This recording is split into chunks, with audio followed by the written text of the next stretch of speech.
Hello everyone, welcome back to the 100-Yard Line, Last Defense Academy. We are exploring the school. We have only made it through the first floor. Let's talk to these nerds over here. Hello again, Mr. Sumino. Do you have a moment? Sure, what's up? I'm sure you'll think this is a stupid question, but you came from Tokyo Residential Complex too, aren't you? Well, yeah, obviously. Yeah! Of course. Yeah, of course. It's the same for everyone else. Until a few days ago, we were all living there. But isn't it strange how none of us have ever met before? Apart from Mir and my dear brother. Huh? I don't know, it seems natural enough to me. I mean, the complex is a big place. I see. It doesn't bother you at all. What's that all about? Those two just keep getting weirder. I think the guy is weirder than that girl. Yes, I'll learn their names one day.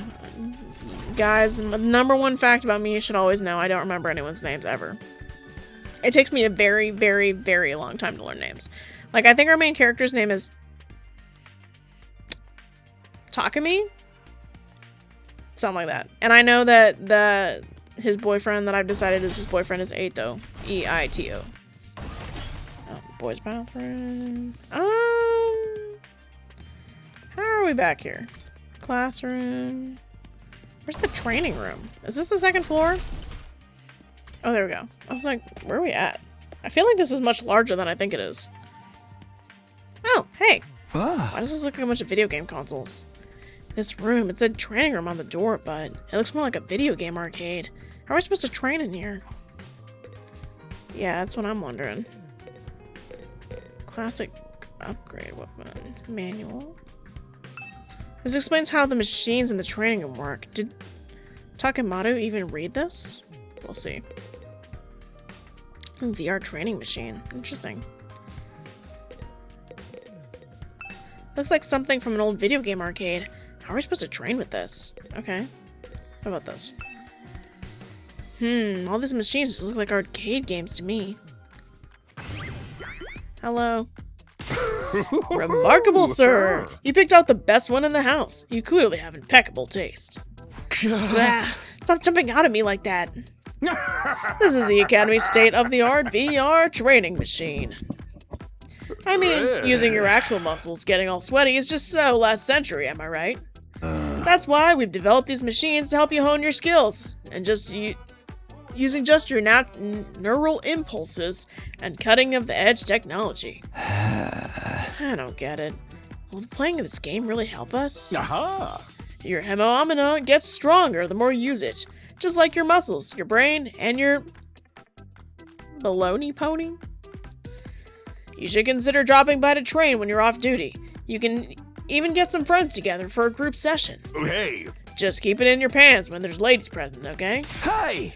What's in my pants is none of your business, you little pervert. VR training. I've got to admit, I'm kind of curious about it. I'd like to give it a try later. Hello. Hey, talk to me. You've been checking out this place too, right? Yeah, a little.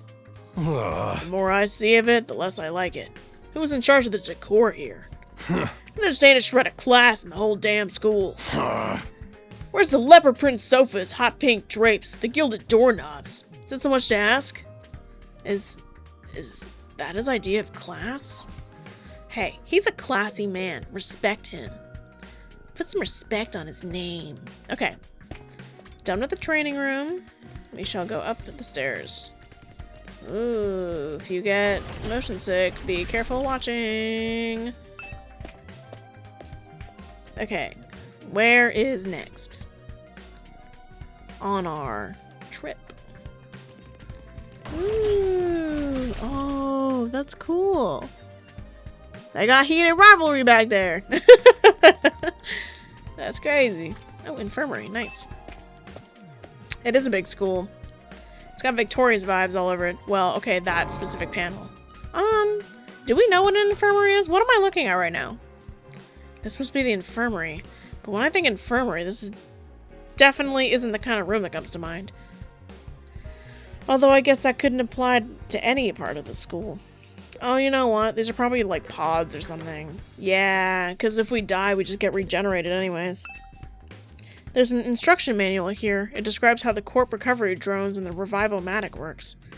It says the drones are only effective on school grounds, and they can't recover bodies outside of the wall of fire. Also, the bodies still have to be fresh. In other words, recently dead, for the revival-matic to work on them. From the sound of it, if someone dies outside the wall, by the time we got them back, it'd be too late. I see. That's probably why. That makes sense. This machine. Oh, yeah, you're right. It's the same flying coffin that rescued Dotami from the battlefield. See, they called it the corpse recovery something. When a member of the Special Defense Unit dies in action, the corpse recovery drone will automatically retrieve their body. That's what this manual says anyway. It's all completely automatic, huh? Seems like it. When the school's defense system detects one of us has died. Wow, that sounds so creepy saying that out loud. Anyway, when that happens, it launches a drone to find the body, and we'll bring it back to the infirmary. And once it gets here? You see that big machine over there? According to this, it's called the Revival-matic. It's got all the data of us right down to our genetic code. It cross-references those records to figure out who's in the pod. From there, it uses some kind of ultra-complicated process to reconstruct the body back to its original state. And then we're alive again, just like that. Why does it have to verify who the victim is first? Though, sorry. Me not figuring out sentences. Jump scare. Maybe so our enemies can't use the machine if it falls into their hands? Tsubasa really gets a chance to show her serious side when machines are involved. Oh, so she's like a mechanic or something? This sure is amazing tech. I still can't figure out the exact mechanism it uses to instill life back into the body. I'm not satisfied writing it off as just the Hemo-anima did it. That makes it sound more like magic than real technology. While we're on the subject, Hemo-anima sounds pretty fishy. It's supposed to infuse our blood with special power, right? But how does it exactly do that? Maybe we'll find out more about it one day. Not unless me and some other holdouts agree to fight, too. Sorry, there's no way that's happening. Seriously, who was in charge of picking members of this unit? What kind of criteria did they use to fix on us? Something tells me the only way to find out is to keep fighting. We just keep going in circles here. Yeah, I think we're not going to figure out a lot until people get involved. Okay, there's a war room and a defense room. Okay. Hello. Anything else I can look at? Ooh. I can look at his big computer! What's this machine here? Looks important. That controls the school's central defense system. It's the core of the entire Last Defense Academy experience. Yeah. Without this, there's no early warning systems, no defensive barrier, no automatic battle prep, nothing. Oh. It controls battle functions like defense mode and radar, along with more everyday stuff like electricity and water supply. It's a true supercomputer that keeps all aspects of the school up and running without any need for extra engineers or maintenance staff. Huh? It's completely automatic, huh? Whoa, I can't tell what you're thinking. If it's all automatic, what do we need C-Ray for? But my role here is just as important as that computer's. No one can motivate you or affect your morale like I can. He's right about that, but not in the way he thinks. Okay, let's talk to this guy. Oh. Hey there, Sumino. How's your exploration of the campus going? You need help or advice with anything? Feel free to let me know. Don't think of me as your commanding officer. Think of me as your friend. A friend who commands respect and dictates your every move, but in a fun way. He's got some nerve acting friendly after forcing us into this messed up situation. Whose side is he on anyway? Doesn't he care about saving humanity like he says? Or does he have some kind of ulterior motive? Aha. Oh, did you come here for another explanation of what Hemo-anima can do? This power is the key to your success and survival at the Academy. It's worth your while to have a firm grasp on the basics. Oh, sure, why not? Hemo-automorphic infusion blades, you all carry, infusers for short, are the pinnacle of human achievement and ingenuity. When you stab it into your heart, a miraculous power flows into your body, transforming the regular old blood into superhuman hemoanima. By harnessing that power and shaping it into physical form, you've all gained access to your class armor and class weapons. A class weapon is a manifestation of your own innate strength. Each one is just as unique as you are. Activating your hemoanima for the first time should also have unlocked your specialist skills. These are additional abilities with a wider range of applications. Learning to use them strategically will make you better fighters than ever. Okay, but how does it do all that? What's the actual process behind? Don't get so hung up on the details. Surrender to the heart of the battle. Yell, I am thou, or ora ora ora ora, something, or something, and just go with it. Not I am thou. That's Persona. I am thou, thou art I. Or it's something different. I don't know. I associate it with Persona. Maybe I'm wrong. Maybe it's an anime reference. And that's the end of my totally comprehensive explanation. If there's anything you don't understand, you should probably resign yourself to remaining ignorant. But if this power's so miraculous or whatever, why give it to regular students like us? Why were we chosen? All will be made clear when you convince the whole group to join the fight, but not before. Guess I should have seen that coming. One more thing while you're here. Want me to go over the undying flames again? The wall of fire outside that protects the school from a lot of threats, but it'll hurt you just as bad if you get too close? I'm okay. Look, you can skip the dialogue if you want, but at least pretend to listen. Sure, their names. Damn! He said, shut up, bitch, you're gonna listen. Oh. True to their name, the Undying Flames never run out of fuel. They can't be smothered or extinguished by ordinary means. However, the flames only affect organic matter. They don't damage the surrounding buildings, rocks, or anything like that. If you and your friends were all to drive a car through it, it'd only be the people on the inside who could get burned to a crisp. They ignore regular physics and run on their own rules. Are they magic or something? The Undying Flame Barrier has a radius of a little over half a mile, with the Academy at the very center. The wall itself is 30 feet thick, blocking out even the most powerful invaders. Or at least that was the case. More recently, the enemies have developed a special means of getting through. Lucky for us, the flames can sense them coming, and automatically shift the school into defense mode when they do. At the same time, an alarm is set off, to let you all know that it's time for battle. So when the alarm goes off, the enemy is already on their way. The invaders always leave a day or two between attacks. It's my guess that it's their means of getting through the flames takes time to prepare for recharge. We haven't been able to deduce any consistent pattern, though. You should assume that the next attack could come at any time. One more thing. The wall only goes so high, but there's no danger of anything flying in. If the flames sense something trying to pass over them, they'll form a fiery hand and drag the intruder right back down again. The Undying Flames will act within their own to keep this school safe. Add that to your list of things to be grateful for. I could ask any number of questions right now, but I doubt they'd get any answers. I've got no choice but to accept that this is the way things are now. Technically, the fiery hand has a limited range, too, so coming in from space might be possible. Hey. Well, so long as the enemy doesn't think of that, we should be fine. Alright, you've made it very clear how to defend this place. What I really want to know is, what is it all for? What are we protecting here? I told you before, didn't I? You'll learn once you get the non-fighters to start fighting. Dang. That's crazy. He likes wasting our time. Oh, what was that? Boys' bathroom, stairwell again. Classroom. Where's the war room?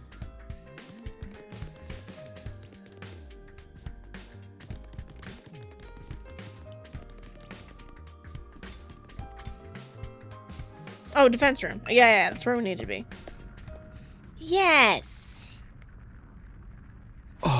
Everything's on fire. What in the...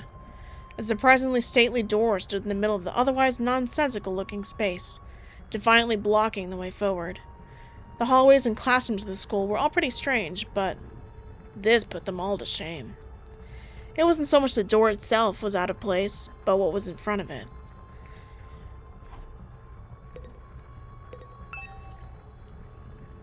This door looks pretty solid. More importantly, that weird fire in front of it. They're undying flames. I thought so, but why are they in here, inside the school? To stop anyone from opening the door, I imagine. If it's that important, then... Yes, whatever's behind this door is the thing we're fighting to protect from invaders. Right behind the door is something that could easily wipe out humanity in the wrong hands. I wonder what it is. Do you think we'll ever find out? We could try breaking down the door ourselves, but that may prove difficult. Convincing the others to join the fight so that C-Ray will tell us the truth seems like a more efficient choice to me. I don't think convincing them will be that easy. This is the kind of decision they have to come to on their own. You're still thinking like a civilian. You need to toughen up, or we'll end up in a worse possible scenario. What do you mean? Let's just say it's in everyone's best interest to get to the other side of the battlefield with the rest of us. By any means necessary. It sounds like she has something in her mind already. She wouldn't force them against their will, would she? We may not have known each other very long, but I can definitely imagine Hiroko taking a hardline approach with everyone who refuses to do as she says. There's something about her that radiates authority, leaving no room for argument. Bing bong. Hey there, troops! How's your tour of the campus going? I figure it's about time you met back up and compared notes. Report to the cafeteria immediately! I'm not too crazy about dropping everything to do what he says, but I'm pretty much finished looking around anyway. Guess I'll head back to the cafeteria.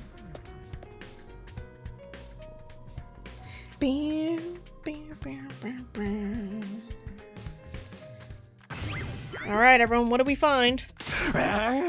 So, what did you think? Have you fallen in love with the place yet? It's so wonderful that you want to spend the rest of your lives here? There's no way we'd feel that good about it. Well, if you don't like it, just tough it out. 100 days isn't all that long. And there's more important things at stake than your personal comfort. Why even ask us if you're ultimately going to discount our opinions? You may have noticed some features aren't available yet, but don't worry. That's all part of my roadmap of staggered content releases. I'll reveal more of the school's facilities little by little, so you'll always have something new to look forward to and to motivate you to keep going forward. Be more specific. Exactly how do you intend for us to spend our time here when we're not fighting? Oh, right. We're in a school after all. You're probably expecting some sort of curriculum and a proper schedule. But we don't have one here. Surprise. What? No schedule? Unless there's an invader attack like the one yesterday. You're free to spend your time however you see fit. We don't gotta go to classes or nothing? Shit, man, you should have led with that. Don't tell me you're actually buying into this. It's not like we can leave. Might as well make the most of it while we're here. I think it's too early to say there's no way for us to leave. If you want to find a way out so bad, do it yourself. You're just gonna chicken out and run away from the fight anyway, right? Now, settle down. I hate to see friends fighting. It's your fault we're so on edge. You've all been raised in different environments and different life experiences, so naturally you all have your own values and priorities. Each one of you is as unique as a snowflake, and that's okay. We're all about diversity here. A little difference of opinion now and then is inevitable. Again, your fault that we even need to have this discussion. Having said all that, no matter what your feelings on the matter are, all of you are gonna have to fight the invaders sooner or later. Sorry if I sound like a broken record, but this is war. But this war will decide the fate of humanity itself. Abstaining is not an option. While this school stands, there's still every chance of a bright future. But if the school fails, so does mankind. The invaders will massacre every last one of you, and then they'll move on to your loved ones. You better say your mom talking to me. I'm watching you, bro. Each and every one of you has something in your life worth fighting for. It only makes sense for you to work together to keep all of them safe. I can't have you wasting your time or energy on pesky moral dilemmas. Clear your minds and banish all doubt from your hearts. As humanity's last line of defense against the invaders, you are about to become the very embodiment of hope. Hope? You gotta be kidding me. This is more like despair. What are you, like Nagito in a different form? What are you hating for? Oh? You're forcing us to participate in this war without telling us the whole story behind it. Who knows what you might be keeping from us? Saving humanity sounds like a worthy cause, but we've got no guarantee of what we're really doing. And as for the thing we're supposed to protect, even if it exists, how do we know it's not actually something even more dangerous than the invaders? Not to mention the human anima. We know next to nothing about this weird power, and you want us to pump our bodies full of it? Hey. Until I got some answers, I'm not believing a single word that comes out of your mouth. We've been over this, man. He said he'd only tell us if you guys agree to fight. And I can't fight until he hears the whole truth. We're going around in circles so much it's making me dizzy. Yeah, we won't make any progress like this.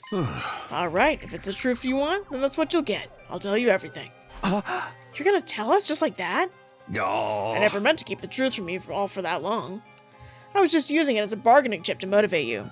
But it looks like that plan backfired. At this point, I can only salvage your trust by giving you the full story. And you'll really tell us the truth? The whole truth? And nothing but the truth. Or at least I'd like to, but this isn't the kind of decision I can make on my own. Yeah. What say we table this discussion until tomorrow? So there's more people involved than just you. We'll expect you to tell us about them, too. Yeah. I'm sure you will. I run it past the higher-ups, and if I tell them this is the best way to get you to fight, they'll probably go for it. Although I might have to talk to you individually instead of telling everyone all at once.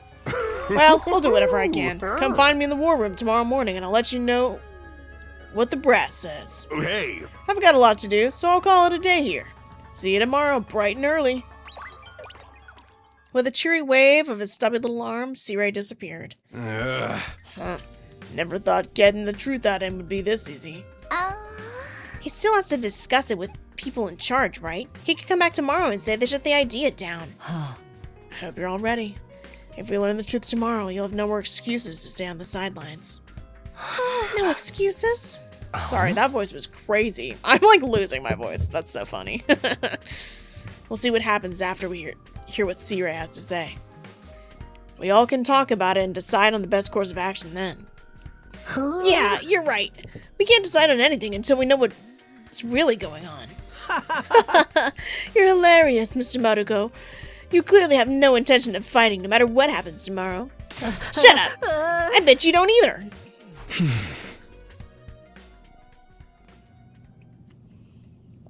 So I'm drinking some water. Hopefully it helps my throat, because I'm dying. With nothing more to discuss, we left the cafeteria and headed back to our rooms. Free time? Free time for princess? Tomorrow morning, C-Ray would tell us the whole truth. I can't even imagine what it might be. Who gathered us all here? What are we fighting for? I can only hope that everything will make sense once we know that.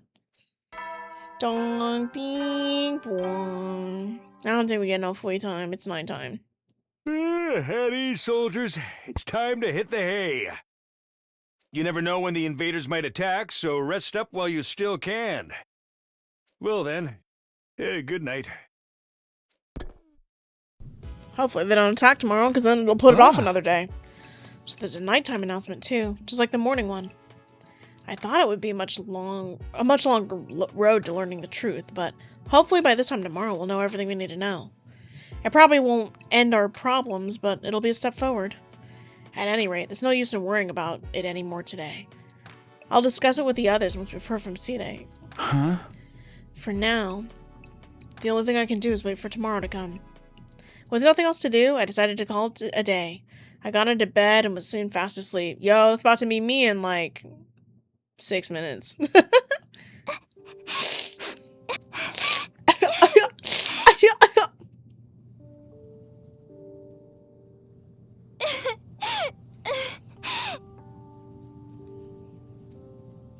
Come on.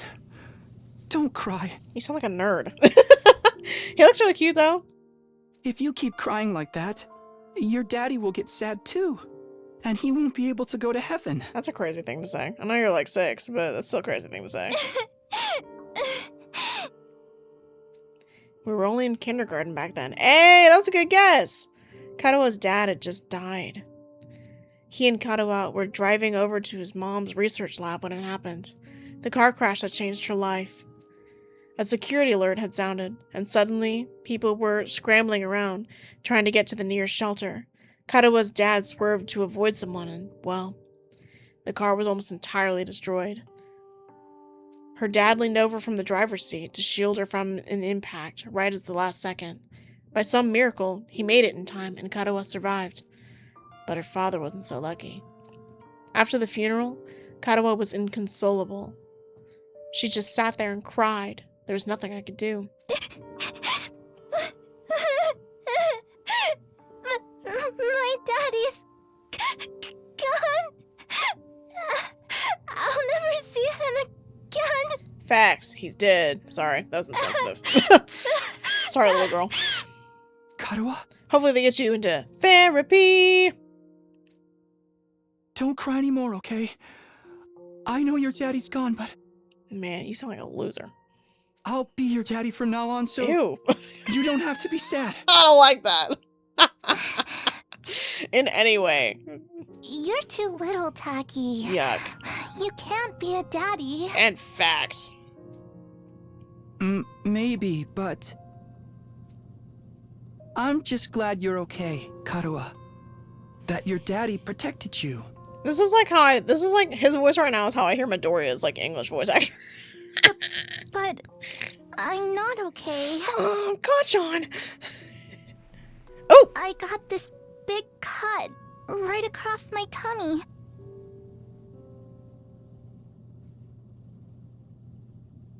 I'm scared. The doctors say it's gonna leave a scar.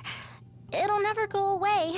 Not even when I'm a grown-up. It's not that bad, girl.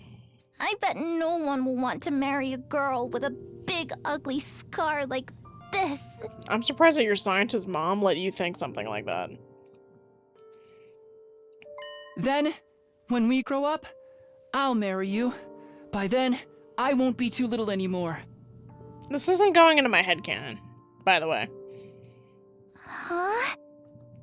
I'll marry you someday, Katawa. Then you'll never have to be alone. I'll always be there to protect you. You'll protect me? You know, this is it's actually a pretty interesting difference from like how he treated Katawa when they got older, where he kind of like treated her like she was annoying. Yeah. Now that your daddy's gone, I'll keep you safe instead. So please, don't cry. Whatever happens, I'll protect you, Katawa. No matter what. I promise. Taki, I hate that nickname. You couldn't pick a different one? thank you. I think I'm going to be all right now. My God, it's like there's some nickname in fanfiction that I always see. Oh, it's Clav for Clavier, and I hate it. Ooh, I hate seeing Clav in a in a fanfiction. Oh my God, it's awful. Yuck. There's another one too. Promised. So you gotta do it, okay? I hate tacky. Awful. Tacky nickname. Ha, got him. That's right. I made a promise. I promised to protect Katawa, no matter what. I'm not about to break that promise. To keep Katawa safe, I have to keep fighting. And I'll fight. I have to fight. Fight.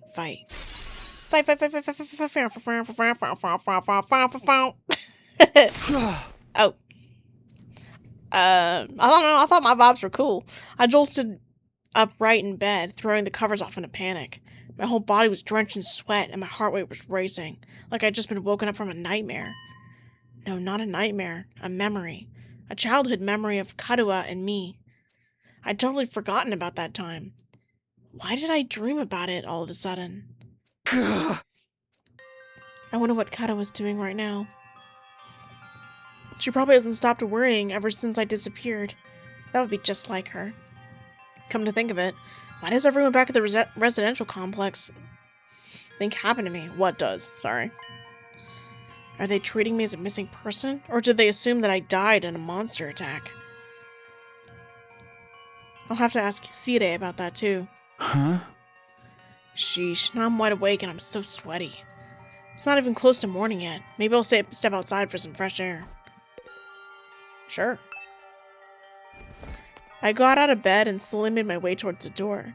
Along the way, I happened to catch a glimpse of myself in the mirror. You look the same. It's me. In spite of everything, I'm still me, right? Hey, it's an Undertale reference.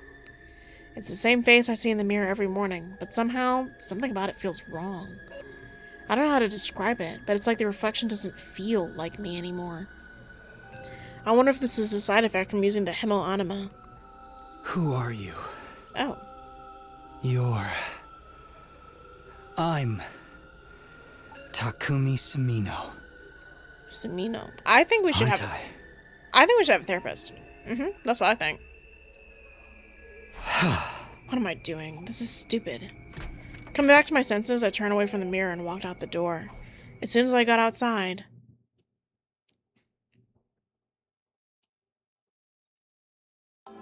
Pretty. Whoa.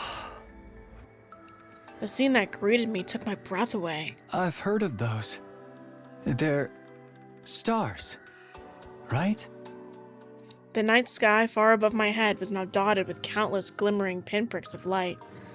The vastness, the endlessness of it all was almost terrifying. But in a way, it was beautiful too. It inspired a sense of awe in me I'd never felt before. I wonder what Katawa would say if she saw this. Your mom! I'm playing. As I stood there wondering, my gaze was drawn to a different, larger glint in the sky. The moon! It looks so close. Is that another planet? We're going to steal the moon! No, not a planet. A different kind of celestial body. I'm sure I read about it once. A big chunk of rock orbiting Earth, visible to the naked eye. What was it called again?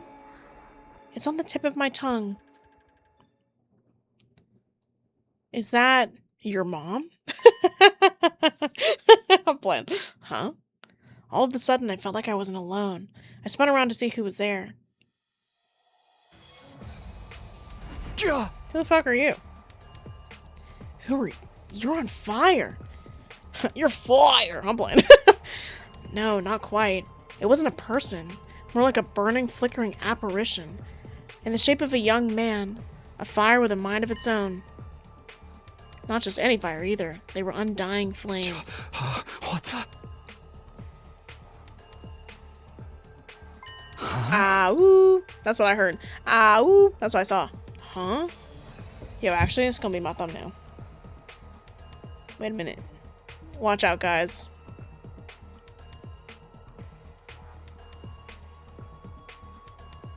Yes. W thumbnail. The way its mouth was moving. Is it talking? I can't hear anything, though. What is it? What are you trying to tell me? The thing seemed to hear me okay, but my question seemed to upset it. A look of profound sorrow passed over its fiery features. Oh. It's gone. The next moment it disappeared into thin air. What just happened? What was that? Don't tell me. Was that a ghost? Ghost or not, it had definitely been trying to communicate with me. But what was it trying to say, and why? Vainly trying to comprehend what I'd just seen and what it all meant, I stood there dumbfounded. It was a while before I could even bring myself to move forward from that spot. In the end, I didn't get a wink of sleep for the rest of the night. I just sat in bed waiting for the morning announcement. Ooh, day 3. Hey, look! Guys, we only have 97 days left. What? Go crazy. Up and Adam troops! Time to rise and shine! Rise and shine, Earth sign. Get ready for your 3rd day of active service here at Last Defense Academy. Prepare to spend another day enduring the unendurable and suffering the insufferable to pave the way for humanity's future greatness. Be ready to give your lives to protect our beloved school from the vile and barbaric enemy. Okay. The monitor's really loud. Okay. So, this is where we're gonna pause for now. When you save the middle event, you'll be placed at the start of the event when you load. Okay. Noise. So, this is where we're gonna stop for now. I feel like we've learned some stuff, finished the school tour, saw some kid on fire or something. So we'll hear what he has to say next time. I know it's kind of like, it's I feel like this is giving mad like One Piece energy. We'll get to the lore eventually. But you know what, guys? One Piece is good, and so is it, so you can be patient. I'm playing. But that's gonna be all for now. So I hope you're having so much fun, maybe as much fun as I'm having, maybe even more, and I'll see you guys next time. Bye.